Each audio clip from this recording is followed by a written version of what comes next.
Hello guys, welcome to my bio classes. हम लोग previously already class 12 का जो lesson 1 reproduction in the organism हम लोग पढ़ रहे थे, उसमें हम लोग इंट्रोडक्शन ऑलरेडी कर चुके हैं और उसके बाद जाकर असेक्सुअल रिप्रोडक्शन हम लोग पढ़ चुके हैं। टुडे सेशन आज हम लोग इसको करेंगे वेजिटेटिव प्रोपागेशन। ठीक है, तो पहले हम बता देते हैं वेजिटेटिव प्रोपागेशन क्या होता है। Vegetative propagation actually it occurs in the plants. Okay, तो बॉडी वेजिटेटिव प्रोपगेशन मतलब बॉडी पार्ट से जब एक न्यू ऑर्गेनिज्म फॉर्मेशन होता है, that is called the vegetative propagation.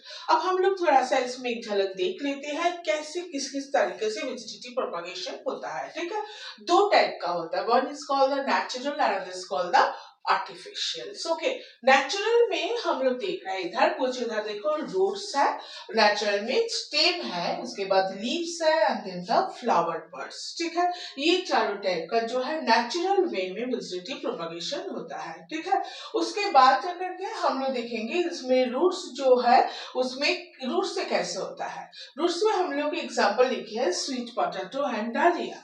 अगर आप सोचो डालिया का प्लांट आप लगाए हो इस साल इस सीजन में, जैसे आपका विंटर सीजन का फ्लावर है डालिया, अब मार्च अप्रैल आते आते डालिया का प्लांट पूरा ड्राई हो जाएगा, मर जाएगा। ठीक है, और आप वो पॉट को अगर इंटैक्ट रख देते हो, आपको पता है नेक्स्ट विंटर सीजन में आप उसमें लगा के फिर से न्यू डालिया का प्लांट ग्रोथ होता है। ठीक है, तो उसमें क्यों होता है ऐसे, क्योंकि उसका जो रूट होता है उस रूट से जो है उसका फिर से न्यू प्लांट का ग्रोथ होता है। That is the one of the example of the vegetative propagation. तो डालिया and the sweet potato can be reproduced or can be formed, new organism can be formed through its roots. Okay, now the stem का अगर उसको देखेंगे तो इसका तीन part देखेंगे। एक one is called the subaerial and is called the underground and is called the aerial. subaerial part means क्या होता है, subaerial मतलब कुछ पोर्शन उसका मतलब जो है वो एयर में है, उस पोर्शन से उसमें क्या होता है साइड से उसका स्टीम का, साइड से उसका नोट्स वगैरह ये सब जो फॉर्मेशन होता है, उसके बाद जाकर के न्यू। कभी आप ये चीज नोटिस किए हो जहां पर घास लगता है, अगर थोड़ा सा कहीं पर घास हुआ कुछ दिनों में क्या होता है पूरा एरिया जो होता है पूरा घास से भर जाता है। ठीक है, that is due to this मतलब वेजिटेटिव प्रोपगेशन। उससे क्या हो जाता है उसका स्टेम से फिर जाकर के न्यू उधर का रूट्स वगैरह निकाल करके उसका पूरा न्यू ऑर्गेनिज्म न्यू घास new grasses are produced. Now this is इसमें हम लोग देखेंगे एक runner, sucker, offset and the stolon. Runner का जो एग्जांपल है दैट इज द ग्रास, साकर जो है दैट इज द पुदीना and the offset that is the water hyacinth. Water hyacinth आप लोग देखते हो पॉन्ड्स वगैरह में, अगर उसको थोड़ा सा भी अगर कुछ लगा देते तो उसको जाकर के पूरा पॉन्ड्स एकदम भर जाता है। एंड उसके बाद जाकर स्टोलन, स्टोलन का जो एग्जांपल जो है कर्केशिया। तो these are the subaerial part of this, मतलब in the subaerial part of the stem से new organism can be produced. Next is the underground. underground मतलब underground तो जो सॉइल के नीचे रहता है, उसमें हम लोग क्या क्या देखेंगे, ट्यूबर, एक राइजोम, एक बल्ब्स और एक कॉम। ट्यूबर जो पोटैटो आप लोग घर में देखते हो, जब आलू जब बहुत दिन का पुराना हो जाता है उसके देखो थोड़ा सा बर्ड्स निकलता है, अगर वो बर्ड्स वाला पोर्शन आप कट करके अगर कोई सॉइल में लगा दोगे तो न्यू पोटैटो को प्लांट्स आपको मिल जाएगा। ओनियन का भी देखोगे काफी दिन रहने के बाद उसका पीछे से ग्रीन कलर का पोर्शंस निकालता है, उसी को आप काट करके लगा दोगे तो वो भी मिल जाएगा, दैट इज द बल्ब्स। और उसके बाद जाकर आदि वगैरह या टर्मरिक हल्दी जो होता है उसका भी इस तरह से बर्ड्स निकलता है, उसके बाद जाकर के आप उसको राइजोम, उससे भी न्यू प्लांट्स का ग्रोथ होता है। ठीक है, तो this is called the underground part of the stem through which the new plants or the new organisms are produced. Next है एरियल। एरियल पार्ट जो होता है, एरियल पार्ट में क्या होता है, मतलब स्टेम का कुछ पोर्शंस है, उस स्टेम का पोर्शंस का जो होता है ओपनशियल जो प्लांट्स होता है टाइप ऑफ कैक्टस, उसमें क्या होता है उसमें मदर प्लांट्स उसका पोर्शन अगर टूट करके नीचे गिर गया तो उसके बाद जाकर के न्यू प्लांट्स का ग्रोथ होता है। ठीक है, तो this is called the stem का जो है subaerial, underground and the aerial parts, so this the new organisms are produced. Next is leaves. Leaves जो होता है इसका जो होता होता है एग्जाम्पल जो होता है that is a Bryophyllum. Bryophyllum आप लोग का पढ़े होंगे जाकर के, उसमें कैसे होता है ब्रायोफाइलम का लीफ जो होता है, suppose this is the bryophyllum leaf and this are called the notches, और एक एक नॉचेस में इस तरह से क्या होता है, इसमें आकर के न्यू प्लांटलेट्स फॉर्मेशन होता है। ये जो प्लांटलेट्स फॉर्मेशन होता है, ये जब इसका बॉडी से डिटैच्ड हो जाता है तब जाकर के न्यू ब्रायोफाइलम का प्लांट का ग्रोथ होता है। इसीलिए देखोगे कभी अगर एक प्लांट अगर आप ब्रायोफाइलम का लगाओगे तो क्या होगा, पूरा एरिया कुछ महीना में पूरा एकदम एरिया ब्रायोफाइलम का पूरा जंगल बन जाता है, ठीक है। तो this are the through the leaves that is the bryophyllum. Next is the flower birds. Flower birds में हम लोग क्या देखेंगे, इसमें फ्लावर बर्ड्स में एक बुलबिल का स्ट्रक्चर से फॉर्मेशन होता है, वो जो मदर बॉडी से जाकर के डिटैच हो जाता है, दैट इज जाकर के न्यू प्लांट्स का फॉर्मेशन होता है, जिसका एग्जांपल हम लोग देखेंगे ग्लोबा, ठीक है। तो ये हो गया हम लोग का मतलब नेचुरल वे में जो होता है vegetative propagation. Now I come to this that is the artificial मतलब that is obviously that is done by the human beings, okay. तो फर्स्ट हम लोग देख रहे हैं इसमें कटिंग के बाद जाकर के हम लोग देख रहे हैं ग्राफ्टिंग के बाद जाकर के bud grafting, then the layering, then the micro propagation, ठीक है। कटिंग में क्या होता है, सिंपल कटिंग दो टाइप का होता है, एक स्टेम होगा एक रूट का होता है, ठीक है। सिंपल थोड़ा सा नोड और इंटरनोड पोर्शन देख करके उसका स्टेम का पोर्शन आप कट करके उसको सॉइल में लगा दो, देखोगे रोज वगैरह में इस तरह से पूरा आपका पूरा बगान आपका रोज प्लांट से भर जाएगा, ठीक है। और उसके बाद रूट कटिंग वगैरह में भी आपको टैमरिन वगैरह का जो होता है उसका रूट को काट करके उसको अगर आप लगा देते हो तो फिर आकर के आपका उसमें भी न्यू प्लांट्स का फॉर्मेशन हो जाता है, ठीक है।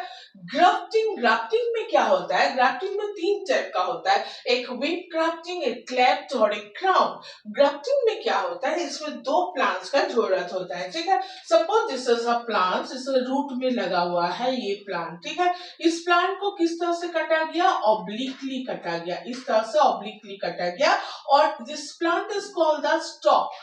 जो प्लांट सॉइल के साथ लगा हुआ है this is called the stock, और एक प्लांट जिसको हम लोग उसके साथ जाकर ग्राफ्ट करना है उस प्लांट को भी इसी तरह से ऑब्लिकली कट करके उसको भी लेना है, ठीक है, इस तरह से लेना है। मतलब दोनों प्लांट को इस तरह से कटिंग करके इस तरह से उसको लगा देना है, उसके बाद मिट्टी वगैरह गोबर इस तरह से पूरा कवर करके उसके बाद कुछ दिन छोड़ देना है, उसके बाद धीरे धीरे उसमें जाकर के आपको, इसमें क्या होता है ना ग्राफ्टिंग में आपको दोनों का जो है कैरेक्टरिस्टिक उसका भी जाकर के आपको उसमें मिल सकता है, ठीक है।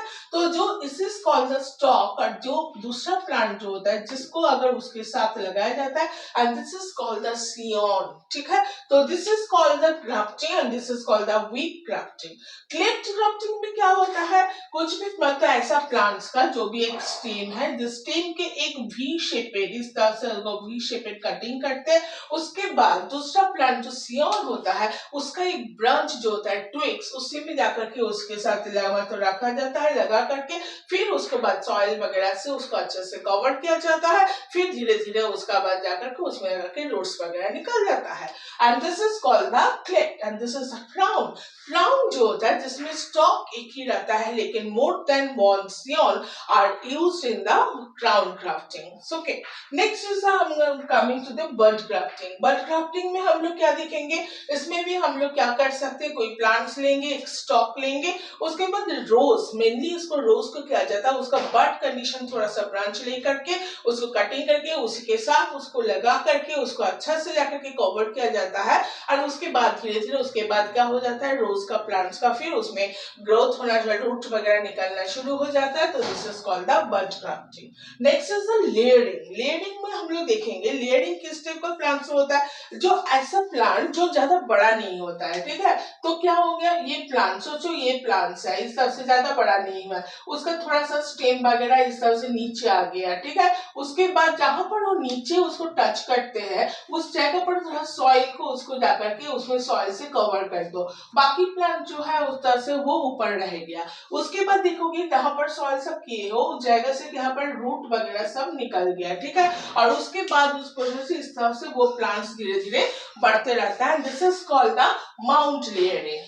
एरियल लेयरिंग क्या होता है, जिस प्लांट्स का जो ब्रांचेस वगैरह वो पेंट नहीं हो पाता है, तो उसमें क्या होता है, जैसे गुआवा वगैरह स्टेम के साइड वाला जो ब्रांच है उसको थोड़ा सा पोर्शन उसका बार्क वगैरह हम लोग काट लेंगे। काटने के बाद जाकर के क्या करेंगे, उसी ब्रांच को उसको जाकर के मिक्स सॉइल वगैरह काउडंग सब कुछ दे करके पॉलिथीन से उसको हम लोग कवर कर देंगे। उसके बाद कुछ दिनों से बाद हम लोग देखेंगे उसका ब्रांच जो पोर्शन हम लोग काटे थे उस पोर्शन से उसका रूट्स वगैरह निकल गया, तो उसके बाद जाकर के तुम दूसरी जगह पर लगा सकते हो। And this is called the aerial layering. Okay, and the last is that is called the micro propagation. Micro propagation का और एक नाम, this is called the tissue culture.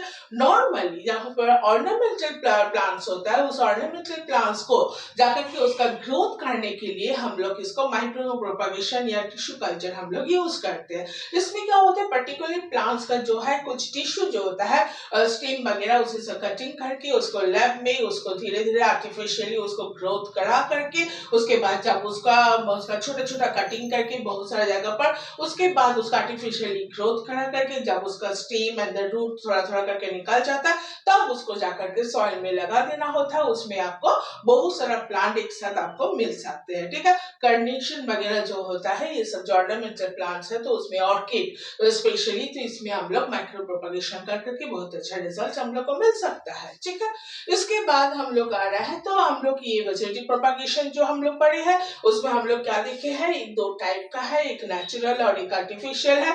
Natural जो है उसमें आपका रूट से हो सकता है, स्टीम से हो सकता है, बर्ड से हो सकता है, लीव से हो सकता है, ये सब आपको नेचुरल वे में हो सकता है। और आर्टिफिशियल में आपका स्टेम कटिंग में भी हो सकता है। उसके बाद जाकर के स्टेम कटिंग का भी दो टाइप, सॉरी कटिंग से हो सकता है, एक स्टेम कटिंग और रूट कटिंग दोनों से हो सकता है। उसके बाद ग्राफ्टिंग हो सकता है, ग्राफ्टिंग का भी तीन प्रोसेस है, एक तो वीट ग्राफ्टिंग, क्लेप ग्राफ्टिंग और एक जाकर के क्राउन ग्राफ्टिंग। उसके बाद बड ग्राफ्टिंग भी हो सकता है, उसके बाद लेयरिंग हो सकता है, mount layering and the aerial layering हो सकता है। उसके बाद last is the micro propagation और the tissue culture. Tissue culture में हम लोग मतलब कि इसमें भी हम लोग वेजिटेटिव प्रोपगेशन कर सकते हैं।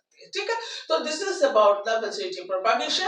अब क्वेश्चन आता है व्हाट इज एडवांटेजेस। ऑब्वियसली बहुत ही एडवांटेजेस है इसका।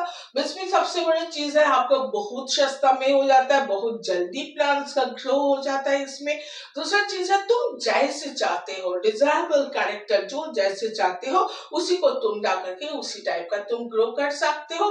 एट ए टाइम आपको मतलब सेम टाइप का प्लांट्स का आपका पूरा बगान उसमें भर सकते हैं। ठीक है, बहुत इजी प्रोसेस है, स्पेशली वो प्लांट के लिए जिस प्लांट में बिल्कुल सीड फॉर्मेशन नहीं होता है। ठीक है, बट कुछ डिसएडवांटेज भी इसका है। उसका होते एक नंबर वन जो होता है, बार बार एक ही चीज का प्लांट को ग्रोथ कराते कराते क्या हो जाता है, उसका ग्रोथ रेट जो होता है वो कम हो जाता है।